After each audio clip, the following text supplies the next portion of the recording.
held the door for me when both my hands were full. I said thank you and she smiled, and something like a pull went through me like a chord that lands exactly in the heart. The tiny moment between strangers is a form of art. I thought about it for 3 blocks, that smile was so complete, like she meant it with her whole face out there on the street. I put my bags down, took a breath and looked around and saw how many small kindnesses were happening before. The man who moved his bag so someone older could sit down. The kid who gave directions to the tourist in the town. We are swimming in small mercies every single day. We just forget to name them on the ordinary way. Thank you, stranger, for the door and for the smile. Thank you for reminding me that life is worth the while. The world is full of people doing small and decent things. Thank you, stranger, for the warmth that ordinary brings. Thank you, stranger, for the second that you gave, a tiny moment that I carried like a wave, all the way back home and set it on my shelf. Thank you, stranger. Thank you, life itself. Yeah. The barista wrote a little song beside my name today. On the cup, a tiny drawing, absolute gold of the day. I don't know if she does it for everyone or just for some, but either way the sun was there, and so the sun had come into my afternoon in the smallest possible form. A sun drawn in a marker, nothing more, and I was warm. A man on the bus offered me his newspaper when he got off. He didn't say a word, just left it there like a soft gesture from the universe to lift it by a stranger's hand. These are the moments that I finally understand. They say the people are the worst. They say it every day, and sometimes sure, but mostly I believe a different way. The world is mostly people trying, mostly people good, doing what they can with what they haven't understood. That a door held open changes someone's whole afternoon. That a drawing on a coffee cup can move you like a tune. Thank you, stranger, I'm gonna pass it on. Hold the door, draw a song before the morning's gone. Leave a little kindness somewhere I have been. Thank you, stranger, for the joy between the in-between. Jazz plays, the city hums, the people move along. Thank you, stranger, everybody's in this song.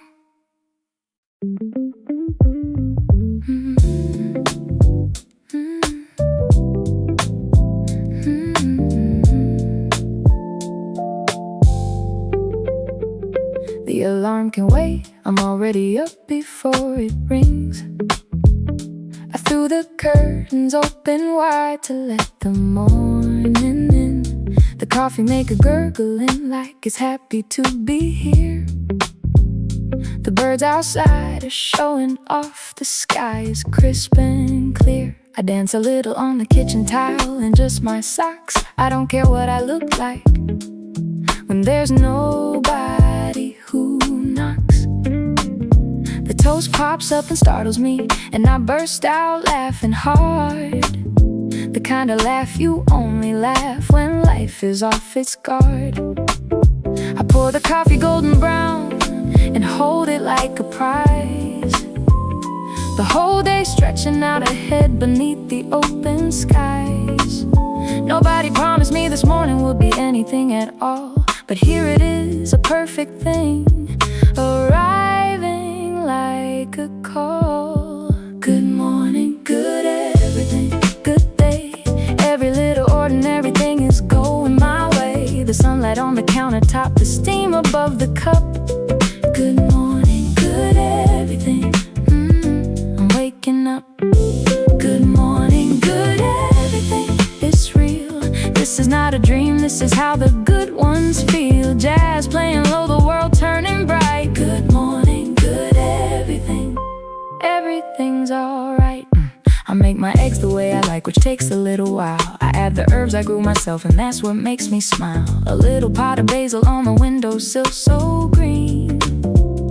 The proudest thing I've ever grown, the best I've ever seen. The neighbor waves across the fence, I wave and lose a fork. We laugh about it through the glass, the simple joy of York. Or any city, any morning, any sun on any day, when everything aligns to say, hey, you are okay. I sit outside with barefoot on the still cool morning stone. The world is full of people, but right now it's mine alone. I used to rush through mornings like they were a thing to beat, like getting somewhere faster meant the day would be complete. But somewhere in the slowness I discovered something true. The morning isn't in the way, the morning is the view. So now I take the long route through the coffee and the light. The long route through the ordinary feels exactly right. Good morning, good everything. Again, I'll take the sunshine and the birds and the smell of the rain. Every single morning is a door that opens new. Good morning, good everything. And good me, good you. The jazz hums on the toast, crumbs on the plate. Good morning, good everything. I could not be more great.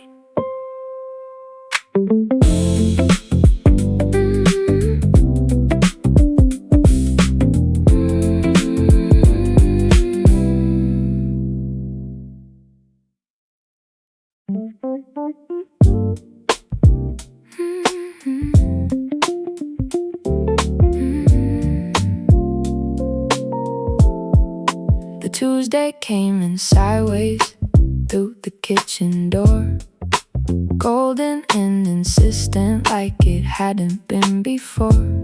Like someone turned the saturation dial up on the day. The bread smelled more like bread, the light was more than okay.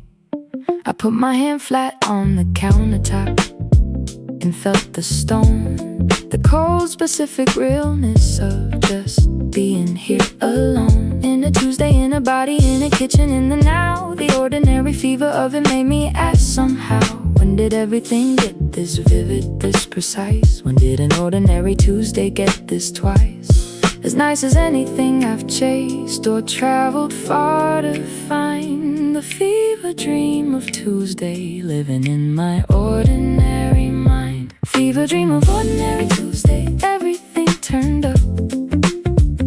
The jazz is in the countertop, it's in the coffee cup. The sunlight through the window is a little bit unreal. Fever dream of ordinary Tuesday, how does this feel? This good, this bright, this specific, this mine. Fever dream of ordinary Tuesday, one more time. The drums come in exactly where I need them to. Fever dream of ordinary Tuesday, I'm breaking through.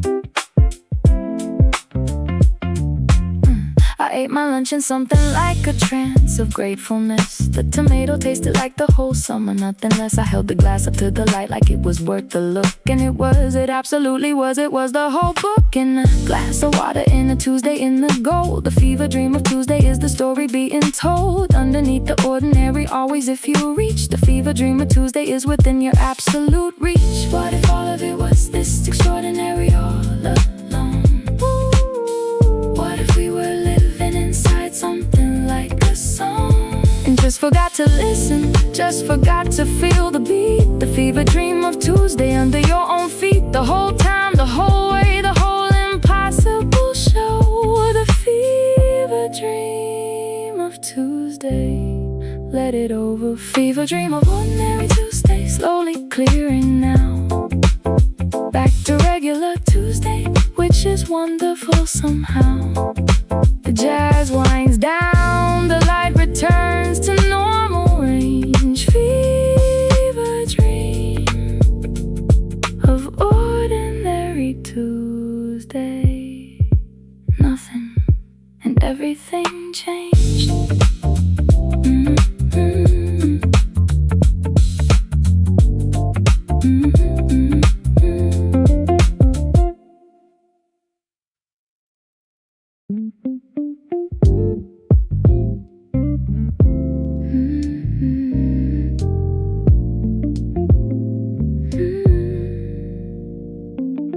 I counted them one morning on the walk I always take. 17 distinct and separate greens before the lake. The pale lime of the new leaf barely holding on. The deep cathedral green the old oak carries on.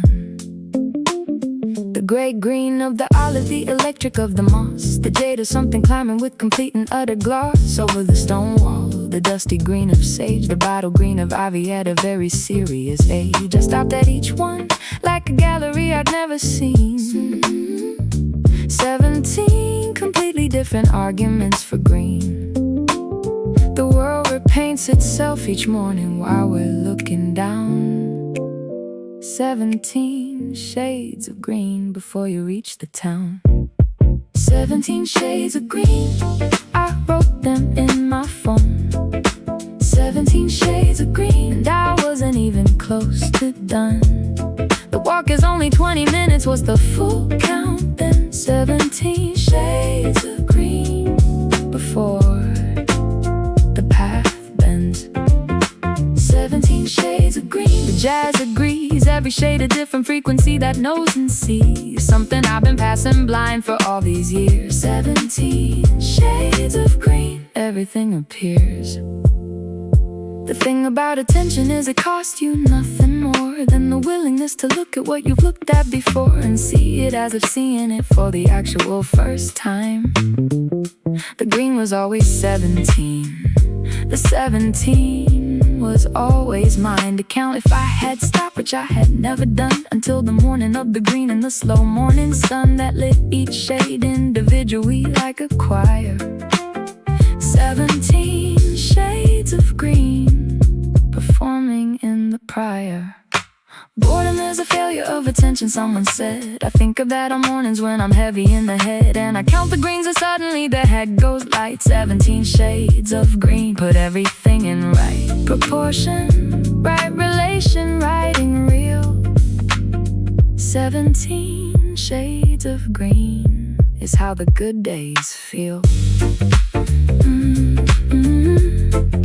17 shades of green, tomorrow I'll count more.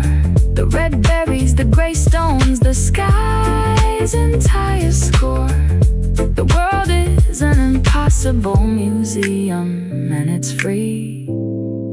17 shades of green, opening hours are B.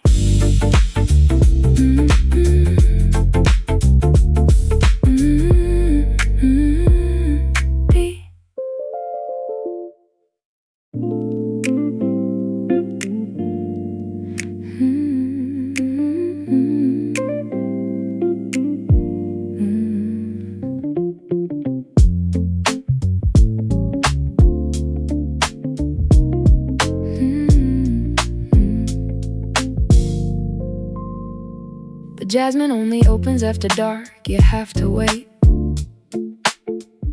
It saves its whole performance for the cooler, later gate of evening when the day crowd goes and leaves the air alone.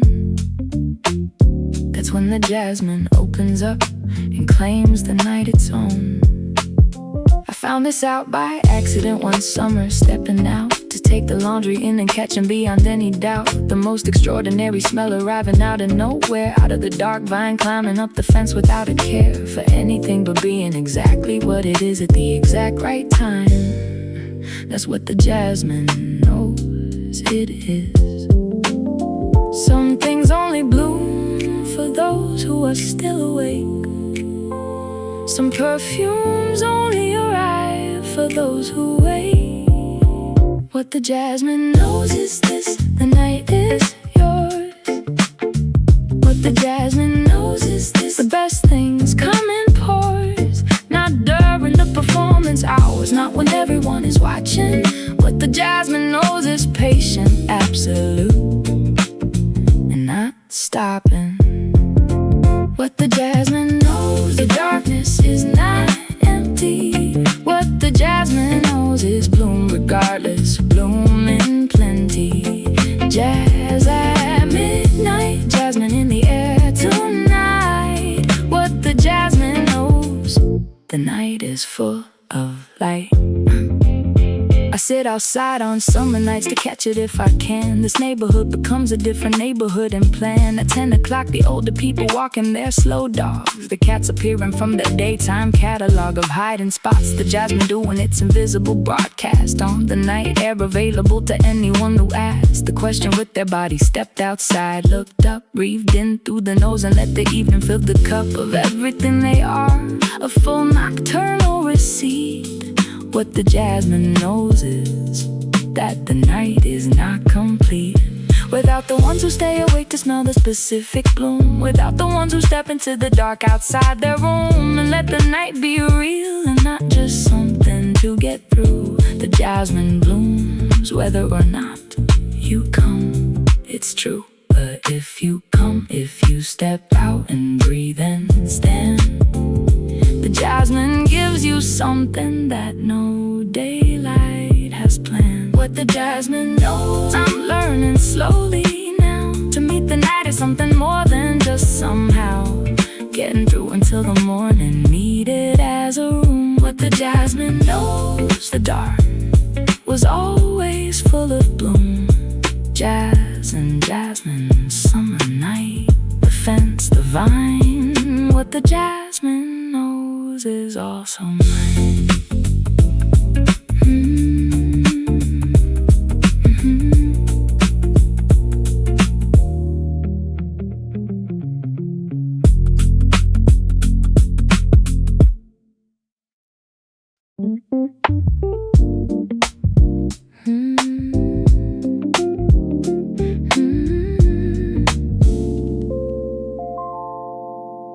There is a time in June when the light does something specific, something that the other 11 months are not terrific at reproducing a particular slant or with a warmth that lands on surfaces like a kind of myth.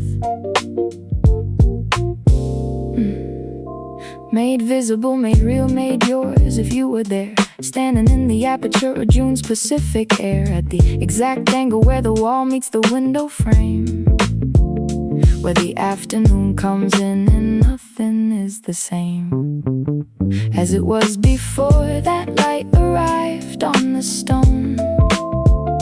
The aperture of June makes everything look known. I've tried to take the photo, but the camera cannot hold the actual temperature of the light when it goes gold. Aperture of June, letting all the light in. Aperture of June is where I want to begin. Every single summer, every afternoon of 4. Aperture of June, I could not want more than this slant, this angle, this specific ray. Aperture of June, making everything okay. The jazz comes through it like it understands the brief. Aperture of June, absolute relief. I've chased this light from room to room as the afternoon moves west, dragging my whole reading situation, I confess, across the apartment, following the aperture around until it disappears at 7 without a sound. Just fades out slowly like the last note of a song you didn't know was ending, but it's been there all along. And now the room goes blue and ordinary and good, the way that rooms go after light, the understood hush of evening arriving like a well-trained understudy. Aperture of June, I'll find you come next Monday. Photography is trying to pin the aperture down to hold the quality of light that visits every town. At 4 o'clock in June, when the summer is most sure of itself, most whole, most unhurried, and most pure. But the aperture of June belongs to those those who sit still inside the actual light, the actual warmth, the actual feel of it going through you, which no photograph can show. The aperture of June, you have to be there to know. Aperture of June, last light of the day. I didn't take a photo, let it go its way through me and out the other side and into the street. Aperture of June, and I finally meet. Every summer like the first time I've been seen. Aperture of June, in between the in-between.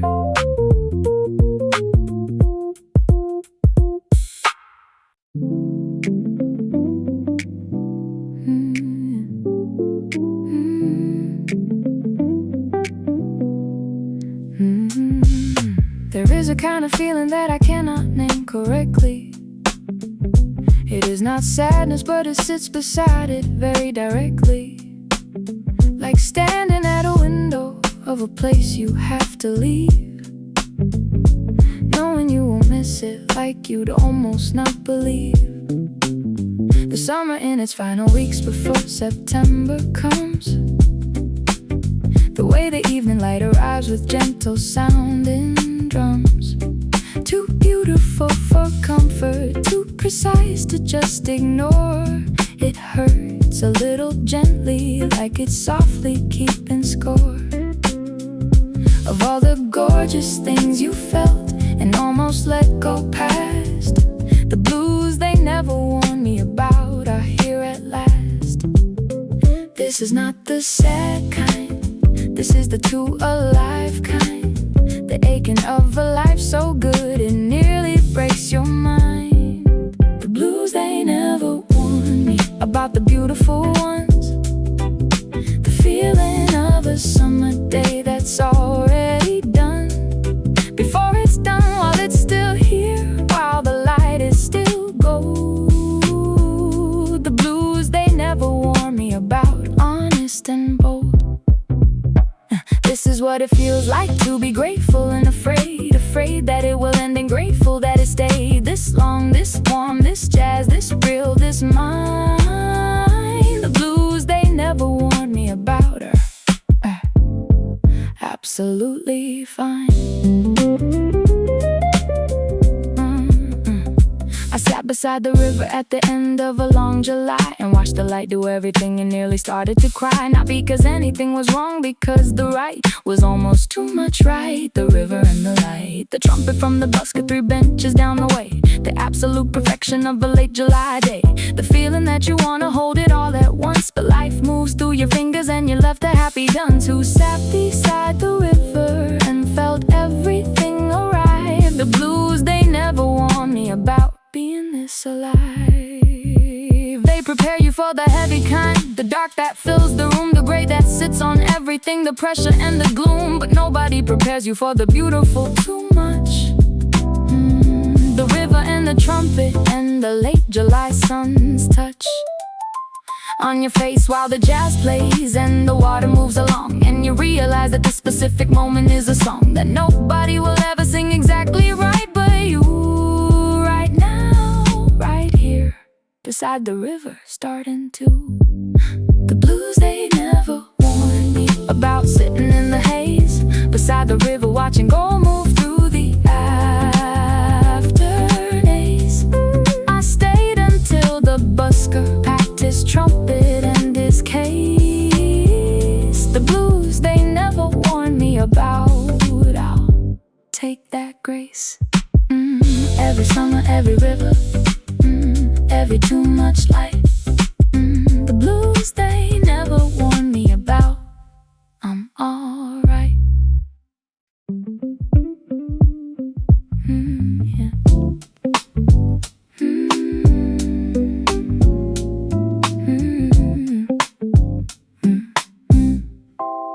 The recipe said 1 hour, and it took me almost 3. I used the wrong size pan and made a substitution. See, I didn't have the cardamom, so nutmeg had to do. And the oven runs a little hot, the crust came out new. Shade of brown that wasn't in the reference photo quite. But I pulled it out and set it on the rack, and the light hit it in a way that made it look like something real. And I stood back, I thought about the whole ordeal, with the flour on my elbow and the butter in my hair. And I felt a kind of pride that nothing else could compare. Nobody taught me this, I learned it from a video or two. And the first attempt was terrible, but here I made it through. I made it from scratch, imperfect and mine. I made it from scratch with some flour and time. The kitchen is a wreck, but the result is on the plate. I made it from scratch, and I think it tastes great. I made it from scratch. Call somebody in. I need a second opinion and a place to begin. The celebration, pass the forks and clear the table out. I made it from scratch. That's what life's about. My mother used to make this, and I watched her every time. But watching and the doing are two different paradigms. I understand that now with both my hands inside the dough. There is a knowledge in the body that the eyes can't know. She never measured anything, she did it all by feel. I'm getting closer to that place, one imperfect meal at a time, one batch of something slightly wrong and fine. One kitchen full of laughter, and one moment that is mine, completely mine. Creative, flawed, and genuinely made. The best kind of accomplishment that doesn't ever fade. We buy so much already done, already sealed and straight. We scroll through perfect photos of impossible plates, and then we feel inadequate in our own real kitchen space. But the imperfect homemade thing has got the most honest face. It's got your fingerprints and your specific Tuesday in it. And that is what makes the whole experience worth a minute. I made it from scratch. We're eating it now. Slightly overdone, but everyone is wowing, wow. And wow, the jazz is on, the candles lit, somebody gets thirds. I made it from scratch, and it came out superb. Ish words. We'll say super, we'll commit to super tonight. I made it from scratch. Everything is right.